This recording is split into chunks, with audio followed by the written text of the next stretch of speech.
నా పేరు కాశీ రామకృష్ణ, మాలమహానాడులో పనిచేస్తున్నాను.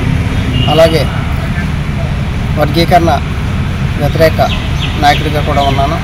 ఈరోజు రాత్రి తెల్లవారుజామున జరిగినటువంటి సామాజిక న్యాయ ప్రతీక అయినటువంటి డాక్టర్ బాబాసాహెబ్ అంబేద్కర్ విగ్రహాన్ని తొలగించడంలో భాగంగానే కొంతమంది ప్రభుత్వ మద్దతుతో దురహంకారులు గౌరవ మాజీ ముఖ్యమంత్రి వర్యులు వైఎస్ రాజశేఖర రెడ్డి గారి కుమారుడైనటువంటి జగన్మోహన్ రెడ్డి గారు ఏర్పాటు చేసినటువంటి 400 కోట్లతో ఏర్పాటు చేసినటువంటి శిలా విగ్రహాన్ని తొలగించడానికి భాగంగానే జగన్మోహన్ రెడ్డి గారి శిలాఫలకాన్ని తొలగించడం జరిగింది. ఇటువంటి పునరావృతం జరిగితే రాష్ట్రం అల్లకల్లోలం అయ్యే పరిస్థితి కనిపిస్తుంది. ఇది కేవలం చంద్రబాబు నాయుడు, పవన్ కళ్యాణ్ల కుట్రలతోనే ఆ విగ్రహాన్ని తొలగించడానికి చేస్తున్నటువంటి దుశ్చర్యగా మేము భావిస్తున్నాం. ఇటువంటివి కనుక మళ్ళీ పునరావృతం జరిగితే మేము కూడా చేతులు ముడుచు కూర్చునే పరిస్థితి లేదు. పార్టీలకు అతీతంగా ఇప్పుడున్నటువంటి ప్రభుత్వంపై దాడి చేయాల్సిన పరిస్థితులు కూడా నెలకొంటాయని సందర్భంగా చెప్తున్నాను. డాక్టర్ బాబాసాహెబ్ అంబేద్కర్ అంటే భారతదేశానికి విజ్ఞాన కని.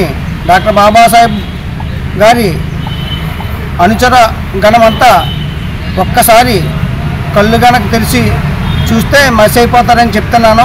పైన అమ్మవారు, కింద డాక్టర్ బాబాసాహెబ్ అంబేద్కర్ అనే నినాదం ఎక్కువ ఉంది కాబట్టి వాటి ఆనవాళ్ళని తుడిచేయడానికి చేస్తున్నటువంటి ప్రభుత్వం చేస్తున్నటువంటి దుశ్చర్యగా భావిస్తున్నాం.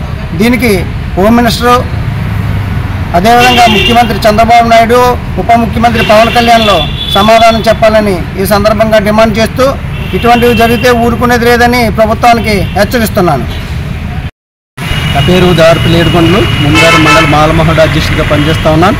మరి ఈవేళ ప్రపంచ దేశాలు ఇలా కొనియాడుతున్నటువంటి బాబాసాహెబ్ అంబేద్కర్ విగ్రహాన్ని జగన్మోహన్ రెడ్డి గారు అత్యంత ప్రతిష్టాత్మకంగా నిర్మిస్తే ఈవేళ ఆయన పేరున్న శిలాఫలకాన్ని తొలగించి అదే తొలగించే భాగంలో విగ్రహాన్ని కూడా తొలగించే ప్రయత్నం చేయడానికి ఈ మూలంగా మేము భావిస్తూ ఉన్నాం.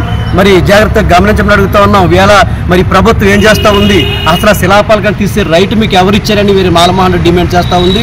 రాబోయే రోజుల్లో ఈ దళితుల మీద దాడులు కానీ, ఈ అంబేద్కర్ బొమ్మ శిలాఫలకాలు తీసేయడం కానీ, ఇటువంటి అకృత్యాలు, నీచమైన హేయమైన కార్యక్రమాలు చేస్తే తగిన మూల్యం చెల్లించుకోక తప్పదని మాలమోహన్ నుంచి హెచ్చరిస్తూ ఉన్నాం.